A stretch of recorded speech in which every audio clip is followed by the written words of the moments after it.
சின்ன முருகைய சிங்கார முருகைய சின்ன சின்ன முருகைய சிங்கார முருகைய கொஞ்சி கொஞ்சி தமிழ் பேசும் செந்தில் வடிவேலனவ கொஞ்சி கொஞ்சி தமிழ் பேசும் செந்தில் வடிவேலனவ சின்ன சின்ன முருகைய சிங்கார முருகைய கொஞ்சி கொஞ்சி தமிழ் பேசும் செந்தில் வடிவேலனவ சுப்பிரமணிய சாமி என்பார், கார்த்திகேயன் என்பார்,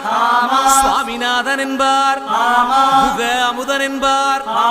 பாலசுப்பிரமணியன் என்பார், கருணாகரன் என்பார், கதிர்காம கந்தன் என்பார், கதிர்வே